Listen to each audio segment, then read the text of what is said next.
Investing in the global markets can be expensive sometimes when you consider the fees. We are talking about the brokerage fee, custodial fee, and also the expense ratio fee. And I've seen a few people complaining about the fees in some platforms, and I decided to do a video to look at the brokerage fee for investing in the offshore markets through the scope market, because that is what I'm using and that is what I have been recommending to you guys. So in today's video, we are going to be looking at a few things. Number one, we are going to look at the minimum and the maximum amount required for you to invest in the offshore stocks through the scope market. We're also going to look at the fees and the taxes, the truth about their shares. Are they real shares or CFDs? Because this is a concern that I've seen with a few people. We're also going to look at their MT5, that is MetaTrader 5 platform, and how it differs from investing in forex. Yes, and we are going to look at whether you can blow your account when investing in the stock market, or you can lose everything in your account, as the way you would lose money or you blow your account when trading forex. Okay, welcome to Study of Wealth. If your financial goal is to make your money, make more money for you, then you're in the right place, because that is what we talk about here. So you can take a seat by hitting that subscribe button and be part of this community. We are going to start this video by highlighting how much you need to start investing in the international market. You can also call them offshore markets or global markets. And when we talk about global markets, Scope allows you to invest in different stock exchanges for different countries. And I'm going to list those countries here so that you can go through them and find out if the country that you want to invest in is actually in the list. So if you want to invest in any of these locations, you can go ahead and get yourself a Scope Market account and start investing. But before you do, I want us to go through different things so that you understand what you'll be charged or how to go about this whole process. So for the minimum amount required for you to invest in the Scope Market, you need a minimum of $1. Yes, Scope Market usually offer what we call fractional shares, meaning that you can buy a portion or a small portion of a particular share. Let's say you want to buy a piece of Nvidia and you don't have, or a piece of Microsoft, but you don't have the whole amount of money required for you to buy the whole share, a single share of this company, because sometimes these companies are very expensive. Okay, so you can actually buy a piece worth $1 of that particular stock. Okay, so they allow you to buy from as low as $1. All right, the next thing that you need to know is they don't have a maximum or a limit to the upside. You can invest as much as you can. Okay, and you can see this is actually very perfect for beginners. So if you're starting low and you're starting small, you can always start here. You start with what you have and you grow your account with time. Also, for those people who want to test the waters and increase the amount over time, then this is the place for you. So the deposits are free via most methods. The ones that I know and I'm sure of are the only fee that you pay, maybe through M-Pesa or bank account, are the transfer fees when you're transferring money from your bank account to the platform, or when you're transferring money from M-Pesa to that particular account. But when you're withdrawing, there are no charges. Okay, now let us discuss the fees. So for all the fees in Scope Market, they are bundled together to what we call a spread. Okay, and I'll show you a practical example to show you how this actually is calculated and how much you pay per transaction. And here, as you can see here, we're going to take an example of Nvidia. You can see here we have two prices. We have the bid and the ask price.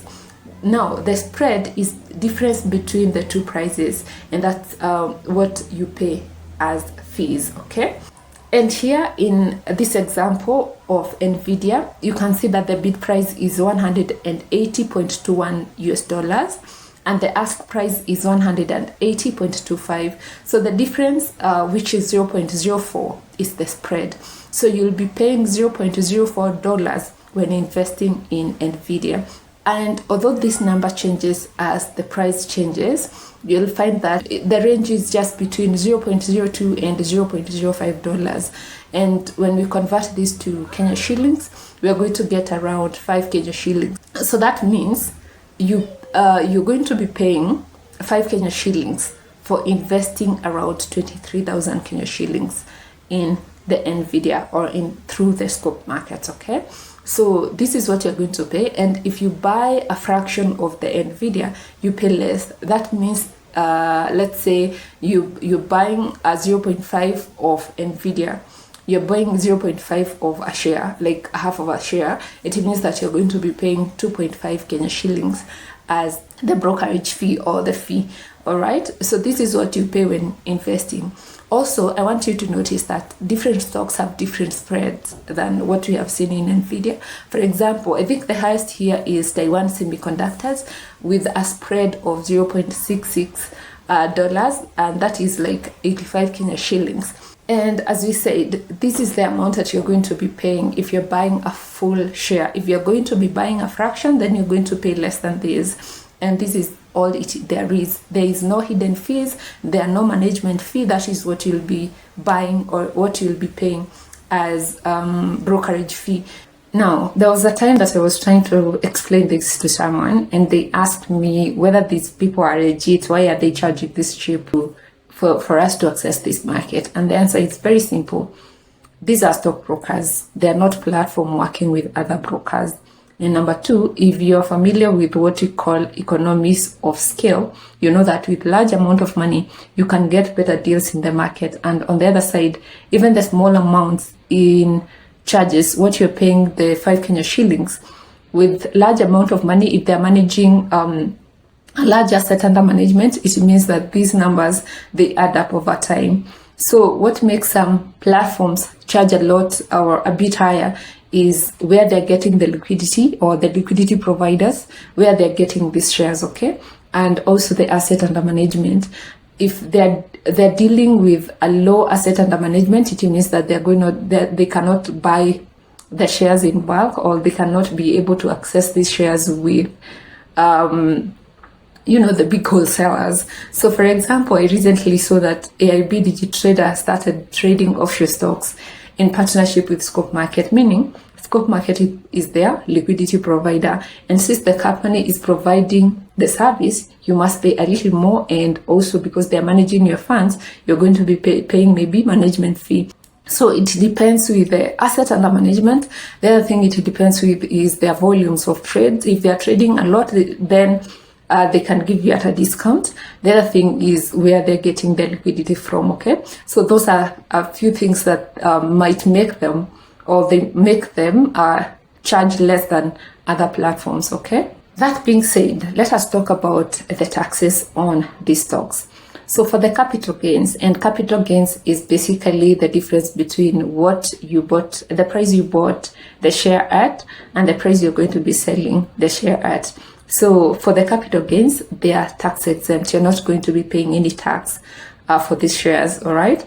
As for the dividends, they're subject to tax, okay? And they charge you 30% tax, meaning if you invest in a stock which issues a dividends, you're going to be paying 30%, which will be deducted, and whatever you're going to be getting in your account will be minus the 30% tax, all right?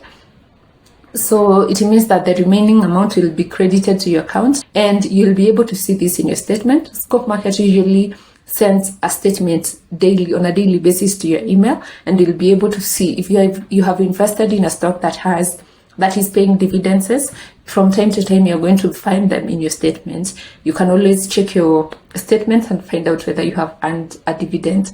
And here is an example of a dividend I got. I know it's not much, because the amount that I have invested in this stock it's not much, it's very little. So I also got a small amount of from my share.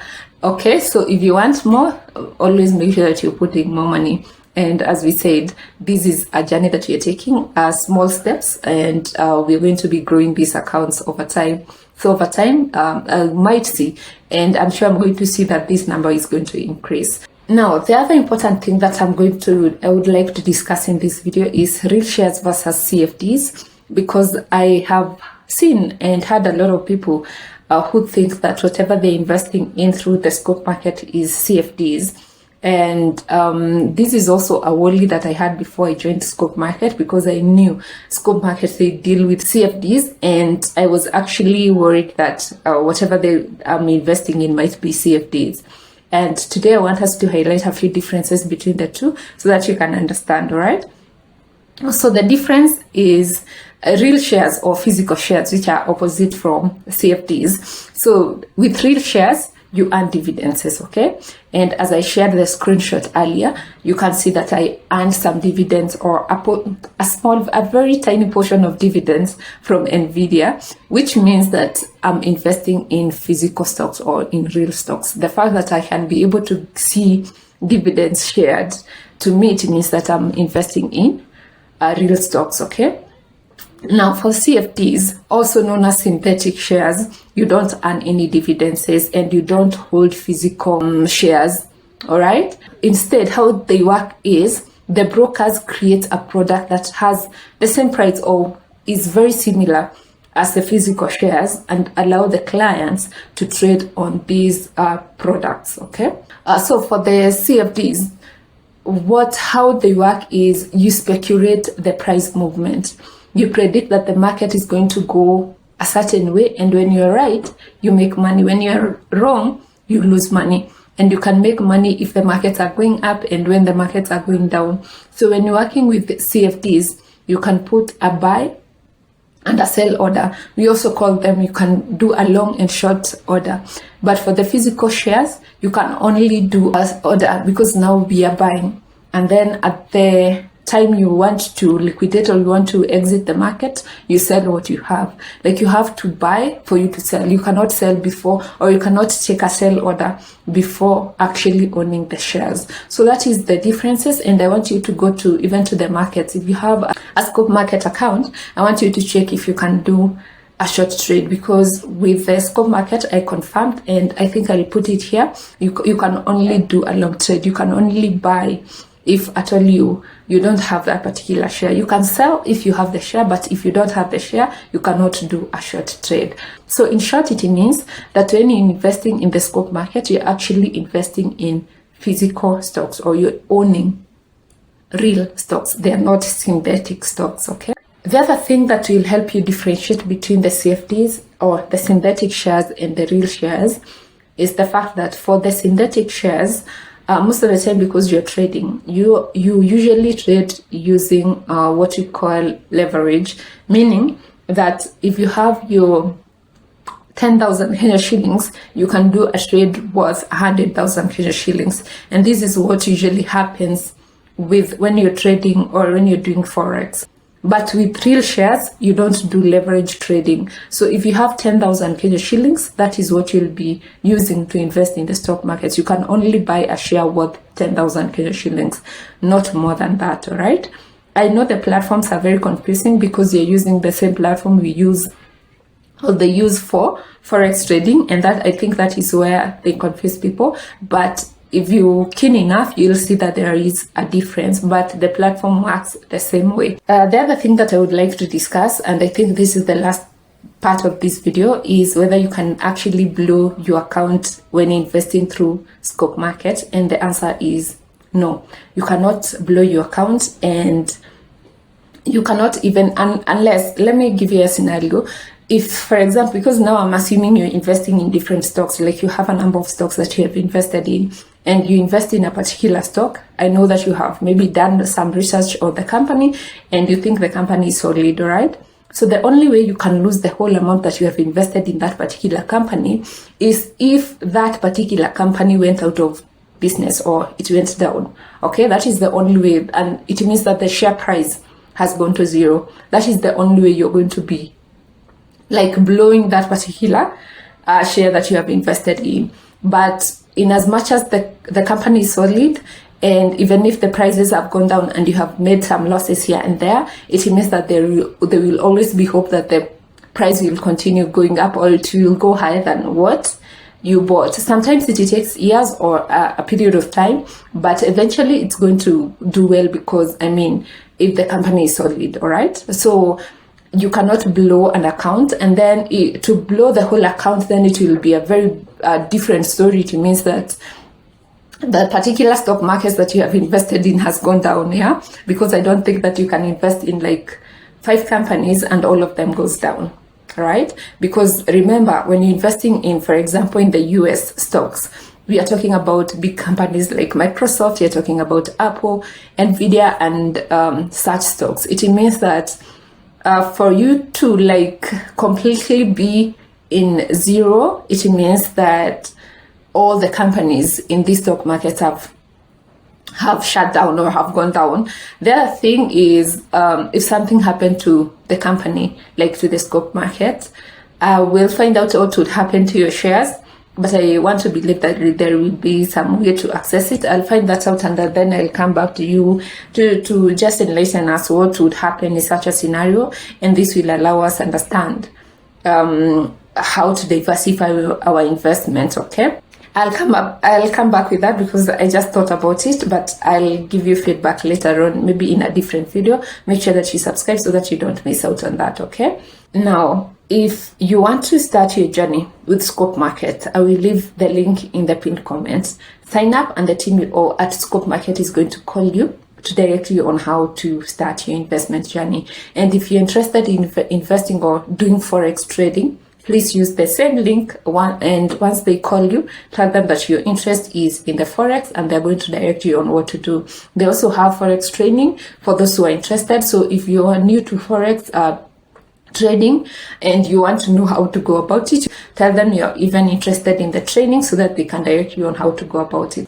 And don't forget to come back to give your feedback after you sign up to or you start using Scope Market. Reviews and recommendations helps a lot, and that is the reason why I'm doing this video, to just give feedback on what I'm using and also to recommend what I'm using. So after starting your journey, please come back and let us know how it is taking you and your experience with Scope Market. This is the only way we can actually hold these platforms accountable, right?